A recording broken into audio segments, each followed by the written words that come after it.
Jumpa lagi bersama saya di pembelajaran epidemiologi dan kali ini topik yang akan kita bahas berkaitan dengan epidemiologi penyakit menular.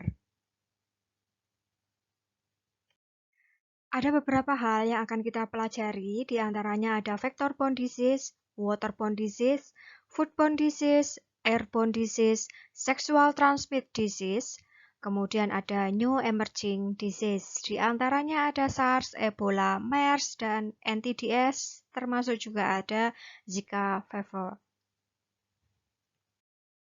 Vector-borne disease. Nah, di sini adalah penyakit yang ditularkan kepada manusia melalui vektor.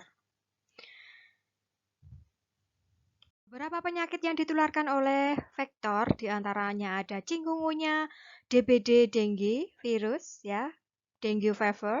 Kemudian ada yellow fever, Zika, malaria, Japanese encephalitis, lymphatic filariasis, leishmaniasis, plague, schistosomiasis, kemudian ada tularemia, West Nile virus, dan sebagainya. Ini adalah beberapa penyakit yang ditularkan oleh vektor atau vector-borne disease. Vector-borne disease. Jadi, vektor-vektor tadi dapat membawa patogen infektif seperti virus, bakteri, dan protozoa yang dapat ditransfer dari satu host ke yang lainnya. Di Amerika Serikat saat ini ada 14 penyakit yang ditularkan melalui vektor yang merupakan masalah kesehatan masyarakat nasional di sana. Penyakit-penyakit ini bertanggung jawab atas sejumlah penyakit pada manusia dan kematian setiap tahun. Ini berdasarkan data yang diperoleh dari CDC. Pada tahun 2013, Departemen Kesehatan Negara Bagian dan Lokal di daerah sana melaporkan ada 51.258 kasus penyakit yang ditularkan melalui vektor. Zika virus disease ini disebabkan oleh virus yang ditularkan oleh nyamuk Aedes yang menggigit pada siang hari. Gejala umumnya ringan dan termasuk demam, ruam, konjungtivitis, nyeri otot dan sendi, ataupun sakit kepala. Gejala biasanya berlangsung selama 2-7 hari. Kebanyakan orang dengan infeksi virus Zika tidak mengalami gejala. Infeksi virus Zika selama kehamilan dapat menyebabkan bayi yang dilahirkan dengan mikrosefali dan kelainan bawaan lainnya, yang dikenal sebagai sindrom Zika bawaan. Infeksi virus Zika juga dikaitkan dengan komplikasi kehamilan lainnya termasuk kelahiran prematur dan keguguran. Virus Zika pertama kali dideteksi di Uganda tahun 1949. Ini terjadi pada kelompok monyet. Kemudian diidentifikasi terjadi pada manusia pada tahun 1952 juga di Uganda. Plus juga Republik Persatuan Tanzania. Wabah virus penyakit Zika telah dicatat di Afrika, Amerika, Asia, dan Pasifik dari tahun 1660 hingga 1980-an. Kasus infeksi manusia yang jarang dan sporadis ditemukan di seluruh Afrika dan Asia biasanya disertai dengan penyakit ringan. Kasus outbreak dari Zika ini diikuti oleh wabah besar infeksi virus Zika di Polinesia, Prancis pada tahun 2013 dan juga termasuk negara-negara lainnya di wilayah Pasifik. Kemudian pada Maret 2015, Brazil melaporkan wabah besar terkait penyakit ruam, kemudian diidentifikasi sebagai infeksi virus Zika. Pada Juli 2015 ditemukan terkait dengan sindrom Guillain-Barré.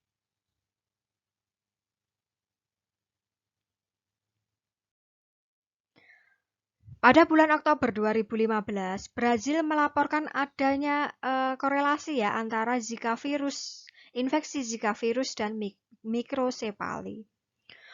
Wabah dan bukti penularan kemudian muncul di seluruh Amerika, Afrika, dan wilayah lain di dunia. Hingga saat ini, total ada 86 negara dan wilayah daerah telah melaporkan bukti infeksi Zika yang ditularkan oleh nyamuk. Berkaitan dengan virus Zika atau penyakit Zika, ini Anda bisa cek lagi di webnya WHO. Selanjutnya berkaitan dengan Lyme disease, jadi penyakit berbakteri yang ditularkan melalui kutu yang bersifat endemik di beberapa bagian Amerika Utara, Eropa, dan Asia. Di daerah Amerika Serikat, penyakit Lyme disease ini disebabkan oleh bakteri Borrelia burgdorferi sensostrico. Salah satu bakteri berbentuk spiral dikenal sebagai Spirochetes. Berikut adalah perkembangan kasus Lyme disease tahun 2001 hingga 2014, sumber dari CDC tahun 2015. Selanjutnya adalah waterborne disease. Dalam topik waterborne disease, ada beberapa penyakit yang akan kita pelajari. Di antaranya ada botulism, giardia, leptospirosis, diare, kolera, dan demam tifoid. Waterborne disease ini penyakit yang disebabkan oleh air yang tercemar, kemudian air tercemar itu dikonsumsi oleh manusia.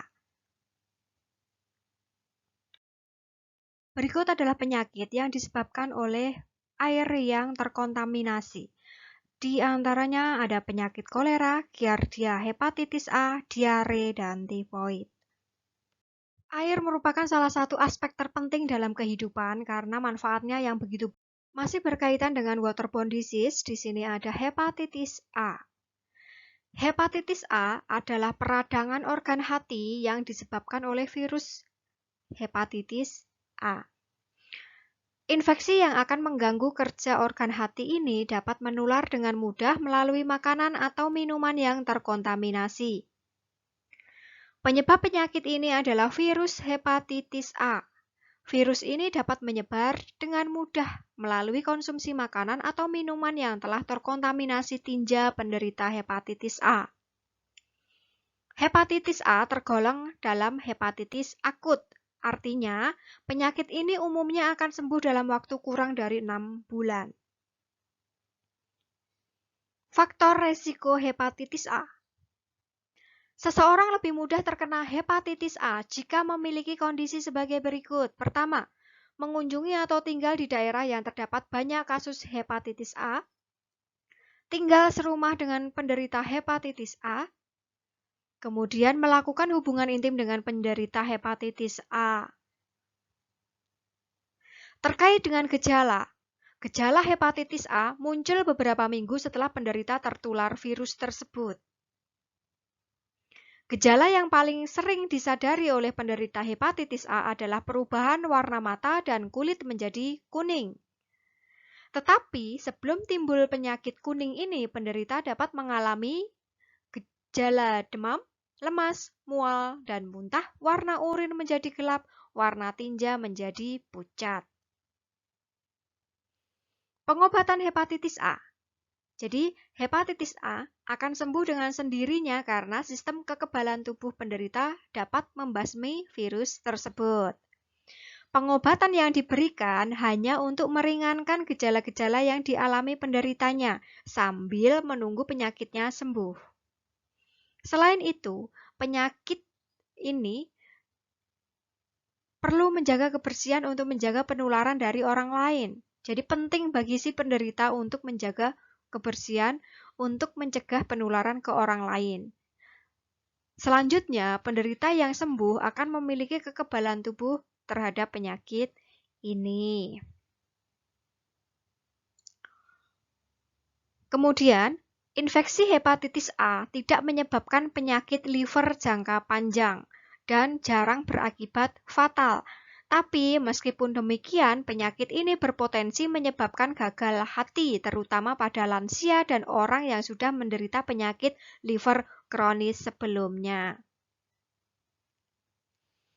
Kemudian terkait dengan pencegahan hepatitis A, hepatitis A dapat dicegah dengan beberapa cara, di antaranya melakukan vaksinasi hepatitis A, menjaga kebersihan diri dan lingkungan, dan menghindari konsumsi makanan mentah atau setengah matang. Selanjutnya ada giardiasis. Giardiasis adalah infeksi umum pada usus yang disebabkan oleh Giardia lamblia yang merupakan penyebab utama diare.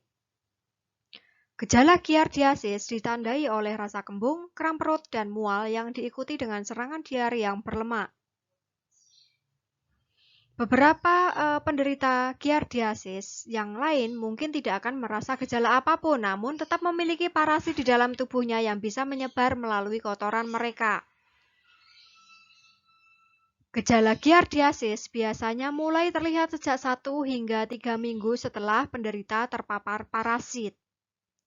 Selain gejala yang telah disebutkan, gejala lain yang mungkin dirasakan adalah kelelahan, buang angin ya atau kentut, kemudian kehilangan nafsu makan dan berat badan menurun.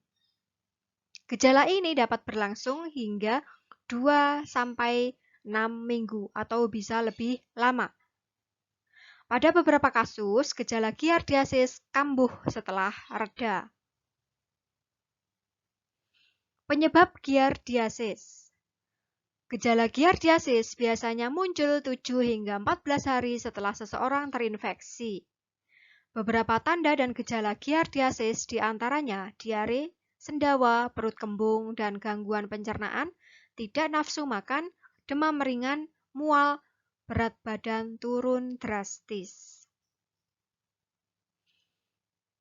Selanjutnya, ada beberapa faktor yang meningkatkan resiko seseorang terkena penyakit giardiasis. Pertama, ada usia. Anak-anak memiliki resiko lebih tinggi daripada orang dewasa. Kemudian tempat tinggal, seseorang tinggal di lingkungan yang terinfeksi giardiasis. Selanjutnya, seseorang menggunakan air yang tidak berkualitas dan terkontaminasi giardiasis. Diagnosis giardiasis.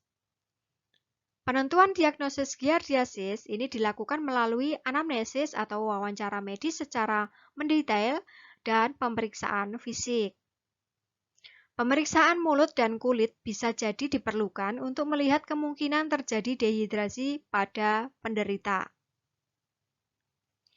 Konfirmasi diagnosis dapat dilakukan dengan pemeriksaan sampel feses untuk menemukan kista giardia. Seringkali pemeriksaan sampel feses dilakukan hingga 3 kali. Untuk pengobatan dan efek samping giardiasis, ini umumnya pengidap giardiasis atau penderita giardiasis akan diberikan antibiotik seperti metronidazol untuk membunuh parasit penyebab penyakit. Seperti umumnya pada kasus diare, penting untuk menjaga kecukupan cairan dan elektrolit agar kebutuhan cairan penderita tetap terpenuhi dan terhindar dari dehidrasi.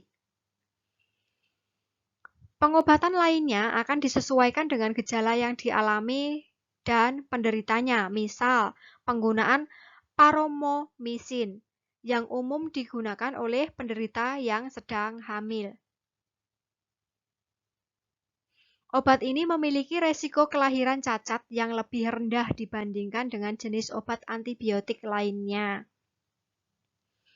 Apabila tidak tertangani dengan baik, penderita ini, khususnya bayi dan anak, juga berisiko terkena komplikasi seperti dehidrasi. Ini dipicu oleh diare parah dan dapat mengganggu tubuh dalam menjalankan fungsi-fungsinya. Kemudian, intoleransi laktosa, yaitu ketidakmampuan tubuh dalam mencerna kandungan gula dalam susu dengan baik dan dapat terus berlanjut walau infeksi telah hilang. Terakhir, perkembangan fisik dan mental yang terhambat akibat malnutrisi yang dipicu oleh diare kronis dari kondisi ini. Selanjutnya ada pencegahan giardiasis. Penyakit giardiasis tidak dapat dicegah lewat pemberian vaksin atau obat-obatan. Tapi, beberapa tindakan dapat membantu menurunkan resiko terkena penyakit ini, di antaranya mencuci tangan dengan benar. Beberapa momen penting di mana mencuci tangan tidak boleh dilupakan adalah usai menggunakan toilet, mengganti popok anak, saat menyiapkan makanan, dan sebelum makan. Merebus air yang dikonsumsi hingga matang ini juga penting, khususnya jika sumber air berasal dari sumur, sungai, atau sumber air lainnya. Jika perlu, penderita bisa mengkonsumsi air kemasan. Ketiga, menghindari konsumsi minuman dan makanan yang tidak diketahui secara pasti kebersihan dan keamanannya. 4. Menghindari berenang di kolam, sungai, atau danau di daerah berpolusi atau memiliki tingkat sanitasi yang rendah. Jika tetap ingin berenang, usahakan agar tidak menelan air kolam, sungai, atau danau tersebut. 5. Menghindari perilaku seks bebas dan berusaha melakukan seks dengan aman. Itu berkaitan dengan giardiasis yang disebabkan oleh parasit Giardia. Selanjutnya ada tipoid atau demam tipoid. Kita biasa kenal ini dengan tipes. Jadi penyakit ini disebabkan oleh infeksi bakteri Salmonella typhi. Tipes dapat menular dengan cepat, umumnya melalui konsumsi makanan atau minuman yang sudah terkontaminasi tinja yang mengandung bakteri Salmonella typhi. Pada kasus yang jarang terjadi, penularan tipes dapat terjadi karena paparan urin yang sudah terinfeksi bakteri Salmonella typhi. Selanjutnya ada foodborne disease atau foodborne illness.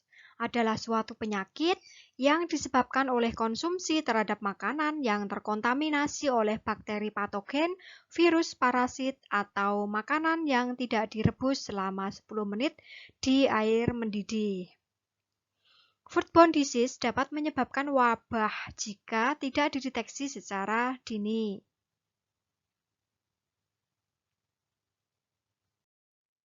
Dalam aktivitas pemotongan hewan, higienitas menjadi salah satu poin penting. Produk yang dihasilkan dari aktivitas rumah potong akan dikonsumsi oleh masyarakat. Ketidakhigienisan produk yang akan menjadi penyebab wabah penyakit. Berkaitan dengan foodborne disease, baru-baru ini kita dikejutkan dengan penemuan adanya kontaminasi bakteri Listeria monocytogenesis yang terdapat pada produk enoki atau jamur yang diimpor dari luar negeri. Kontaminasi listeria pada bahan pangan dapat menyebabkan penyakit listeriosis. Listeria merupakan bakteri yang bersifat psikotropik atau tumbuh pada suhu dingin sehingga perlu dilakukan penanganan bahan pangan yang baik. Kontaminasi bahan pangan sejatinya dapat dihindari apabila kita menerapkan proses penanganan bahan pangan yang sesuai seperti memasak menggunakan suhu tinggi, cuci bersih bahan makanan dengan air yang mengalir, dan apabila produk yang disimpan pada lemari pendingin atau kulkas, setelah dikeluarkan jangan dimasukkan kembali ke lemari pendingin karena dapat menyebabkan tumbuhnya bakteri patogen. Penyakit yang ditimbulkan oleh kontaminasi bakteri yang ada pada makanan inilah yang disebut dengan foodborne disease. Umumnya, foodborne bersifat toksik maupun infeksius. Bakteri yang menyebabkan foodborne dapat menginvasi saluran pencernaan sehingga menyebabkan terjadinya infeksi pada mukosa usus. Pada beberapa bakteri bahkan dapat mengeluarkan toksin yang dapat masuk ke dalam darah dan menyebabkan kerusakan pada jaringan lain yang ada dalam tubuh. Bahan pangan merupakan agen perantara yang baik bagi bakteri tersebut untuk berkembang karena memiliki substrat yang cukup bagi bakteri tersebut untuk tumbuh dan berkembang.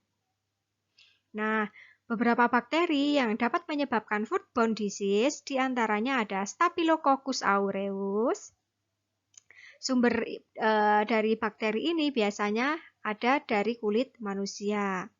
Makanan yang telah terkontaminasi aureus dapat menyebabkan penyakit karena toksin staphylococcus yang dapat menyebabkan diare, kram perut, dan muntah-muntah. Staphylotoxin. Kemudian ada Salmonella typhi dan Paratipi. Bakteri ini dapat menyebabkan demam tipes ya. Tipes erat kaitannya dengan Salmonella typhi dan Paratyphi. Kontaminasi bakteri ini dapat terjadi pada makanan maupun antar manusia. Selanjutnya, ada Escherichia coli. Ini merupakan bakteri yang paling umum menyebabkan diare. Beberapa memang tidak terlalu berbahaya ya, namun beberapa dapat menyebabkan gastroenteritis. Selanjutnya, ada Listeria monocytogenesis. Bakteri ini dapat tumbuh pada suhu yang rendah, bersifat sangat fatal ya, dan dapat menyebabkan penyakit septisemia dan meningitis. Terus ada Shigella. Selanjutnya, setelah Shigella ada Clostridium botulinum. Sumber dari bakteri ini, Clostridium botulinum ini, biasanya dari saluran pencernaan ikan, burung, ataupun hewan mamalia. Bakteri ini bersifat anaerob sehingga dapat tumbuh pada kondisi tanpa oksigen. Kemudian terakhir ada Campylobacter jejuni, merupakan bakteri yang umum menyebabkan diare pada manusia maupun beberapa hewan. Dapat tumbuh pada makanan maupun air yang terkontaminasi dan dapat menyebabkan demam hingga feses berdarah disertai lendir. Nah, untuk menghindari kontaminasi bakteri itu, selain melakukan proses pemasakan yang baik menggunakan suhu tinggi serta menjaga kualitas air, perlu dipastikan juga peralatan memasak serta peralatan yang digunakan dalam menyajikan makanan tidak terkontaminasi. Sehingga kebersihan dari peralatan juga sangat penting dalam menjaga dari kontaminasi bakteri. Selain itu, penjamah makanan yang terlibat dalam proses pengolahan pangan ini juga perlu menjaga kebersihan dari kebersihan diri, seperti pakaian, peralatan, serta lingkungan yang digunakan dalam proses pengolahan makanan, sehingga tidak terjadi adanya kontaminasi silang. Selanjutnya ada airborne disease, penyakit yang menular melalui udara. Penyakit airborne bisa menular apabila seseorang batuk, bersin, atau mengeluarkan sekresi dahak lainnya ke udara. Dari situ, virus dan bakteri keluar dan bertahan sejenak di udara sebelum akhirnya mendarat ke permukaan benda atau terhirup oleh orang lain. Selain menghirupnya langsung, Anda juga bisa tertular virus apabila menyentuh mata atau mulut atau hidung ya usai terkena permukaan yang terinfeksi. Inilah airborne disease. Situs Headline menyebutkan bahwa COVID-19 adalah salah satu jenis penyakit airborne. Meski masih menjadi perdebatan, namun pada beberapa situasi virus tersebut bisa menular lewat udara. Salah satunya adalah kondisi klinis di mana seseorang mendapatkan perawatan medis, namun pada seseorang yang mengeluarkan droplet lewat batuk atau bersin, para ahli menyebutkan droplet berukuran lebih besar sehingga mendarat lebih cepat pada permukaan benda.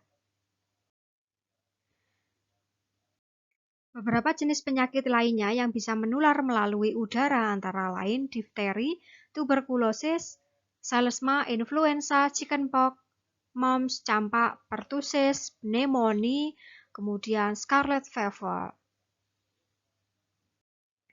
Beberapa gejala penyakit airborne disease antara lain inflamasi pada hidung, tenggorokan, sinusitis atau paru, batuk, bersin, hidung meler, sakit tenggorokan, sakit kepala, nyeri otot, dan hilang nafsu makan. Selanjutnya ada penyakit menular seksual atau sexual transmitted disease. Sexually transmitted disease atau penyakit menular seksual adalah infeksi yang ditularkan dari satu orang ke orang lain melalui kontak seksual. Penyebab PMS dilansir dari Medline Plus meliputi bakteri, parasit, dan virus. Adapun jenis-jenis PMS termasuk chlamydia, gonore, HIV/AIDS, human papilloma virus atau HPV, kemudian sipilis dan trichomoniasis. Penyakit menular seksual ini bisa mempengaruhi pria dan wanita. Tetapi kebanyakan kasus masalah kesehatan yang ditimbulkannya lebih parah pada wanita. Jika wanita hamil menderita sexually transmitted disease, penyakit ini dapat menyebabkan masalah kesehatan yang serius bagi bayi. Apabila PMS disebabkan oleh bakteri atau parasit, kondisi ini masih bisa diobati dengan antibiotik. Sementara itu, PMS akibat virus masih belum ada obatnya. Terkait dengan new emerging disease, ini ada SARS, Ebola, MERS, NTDs ini ada kusta, filariasis, frambusia. Silakan cantumkan di kolom komentar apa yang Anda ketahui tentang SARS, Ebola, MERS, dan NTDs tersebut. Di NTDs ada kusta, filariasis, dan frambusia. Silakan dicantumkan di kolom komentar. Thank you.